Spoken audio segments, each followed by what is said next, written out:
large impurities such as rocks and algae. Then a highly porous layer of charcoal traps smaller impurities such as lead and E. coli. The final step is boiling out any remaining bacteria. Then they'll have safe, filtered drinking water. Using sand and charcoal they find in the yard, the colonists get to work.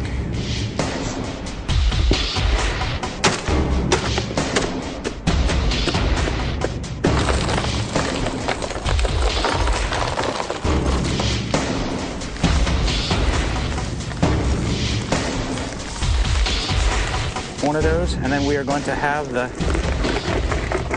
proof point. This is huge. This is a very special moment. Guys, I want to tell you something. I had a son, Sam, who was 14 years old, who was killed in a traffic accident. He was hit by a car crossing a street. Soon after his death, we started making these stones. They're just simple, made out of clay, and they have his name written in them.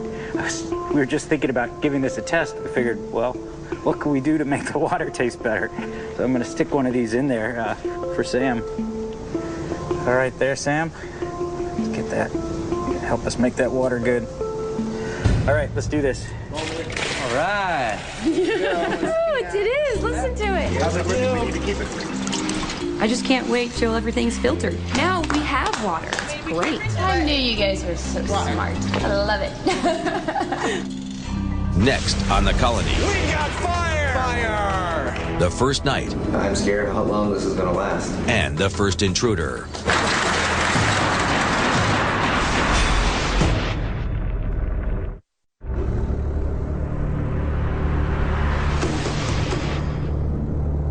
The 10-week experiment at the colony has begun. A group of volunteers are living in an abandoned factory with no electricity and no running water as they try to rebuild after a disaster. In their first few hours, they've explored their new home and built a functioning water filter. Matches and fuel. As the first night falls, the worn-out colonists turn to other basic needs.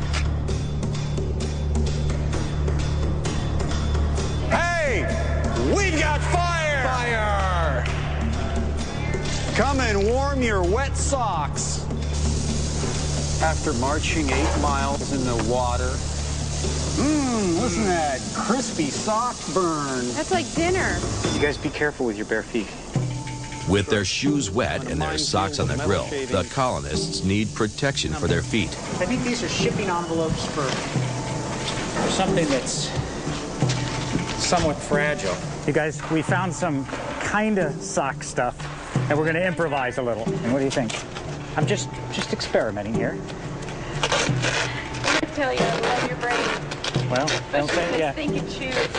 Oh, it just feels so good to have dry feet. They feel like I'm walking on air. Oh, really? Yeah, so you might want to do that. Be a little careful, because they're not. I wouldn't think they're glass or nail-proof. Fabulous. Meat, vegetables. Bon appetit, dinner is served. Chicken Vienna sausage, and this tastes like a I'm looking forward to this piece of peanut butter. Once you take a bite, you won't. First dinner was a collective mash of just whatever canned foods we had. It was the worst thing I ever had, but it's food. We have food stock for a while, but it's not going to last us. It's not sustainable, so we're going to have to come up with something like that real fast. We have a lot of stuff in front of us. We each know some stuff. We each don't know a lot of stuff. Somehow we're going to have to figure out how to make that work. Oh, this is great. After dinner, the colonists tackle their next challenge, the bathroom. There's a number of communicable diseases that we can acquire if you don't have proper plumbing. E. coli, Salmonella, Shigella, Campylobacter, hepatitis. When you're living in unsanitary conditions and you're living in such close proximity to other people, any of these communicable diseases can spread like wildfire. There is why we're doing this. We're filling it to see if it overflows, so we're going to dump the whole bucket down the toilet and see if it takes it all down. If it takes it all down, we're golden. If not, we run because it's going to overflow. When there's no running water, toilets can be flushed manually by pouring in enough water to force the flow through the siphon tube in the back.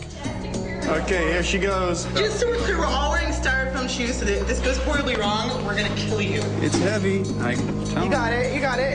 Until it flushes. You'll know. Gotta pour it vigorously. Quick, quick. Makes a siphon. Have a crapper. It's a magic moment.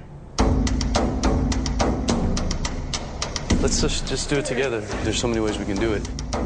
John and George improvise some bedding for the whole crew. I think we could probably get by with just the pallets and the box springs. George and I got kind of pulled into helping build a bedroom. It was pretty minimal. Let's just bring them, and we can just put them in the side if we don't need them. Okay. Are you guys going to be sleeping on those? So are you. Oh. Fabric. You know what? We could use this. In the styrofoam. Yes. I was cardboard over some pallets, and I had found 2 box springs, which were pretty clean. And between those, we managed to lay out a huge monster bed, which all the 6 of us could sleep in at once. I'm thinking we all sleep That way? 1, 2, 3. Our feet can go off. And then we'll put Drapery. that there. Okay. Drapery. It'll certainly do tonight. With water, fire, and sanitation in place for now, the colonists organize an overnight security watch. I run security from now till midnight. Probably staying up from 12 Morgan, to 2. 12 to 2. I'm 2 to 4. 2 to And then I 4? wake George. 4 to 6. Okay. You want to do morning? Yeah, I'll do the morning because I'm going to be up by then.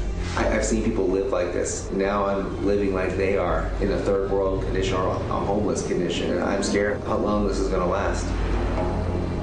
The colonists are finally getting their first sleep in 40 hours, with Michael on watch.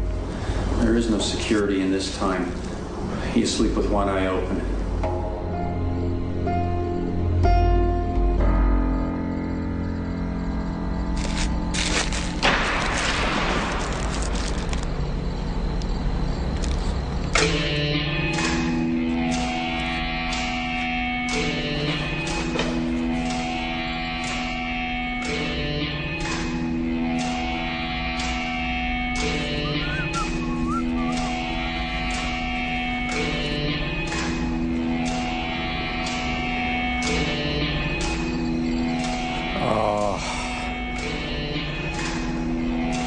I got goosebumps.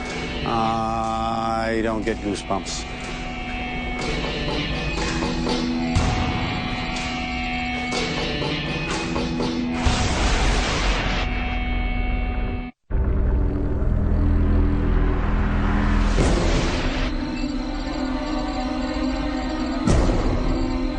After a catastrophe, people uprooted from their homes will attempt to acquire resources and shelter by any means possible. For survivors, security will be a constant test. As part of the experiment, an outside intruder attempts to break into the colony.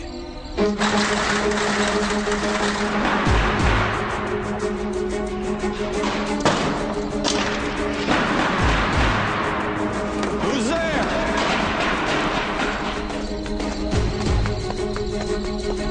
We scared him off. He's running away. If I would have caught the that came to that back door, God help him if I would have caught him. You're messing with my reality. I'm going to mess with your reality. So what actually happened? I was still half asleep. Heard a loud banging. It was the front door trying to be opened. The gate was not compromised, huh? No, the front gate, no. We're always going to have to be on our toes about that here. Like, we're squatting here. You know, we're the marauders. Does that get you? Like, we're them Or someone else's. to somebody marauders. else's? Isn't that weird? I think there are a lot of people out there who are just trying to stake out their own turf. And maybe they're good people, maybe they're not. It's not something I'm used to worrying about. The intruder's visit has Michael thinking about security. Do you see that hole in the wall there? No, show me.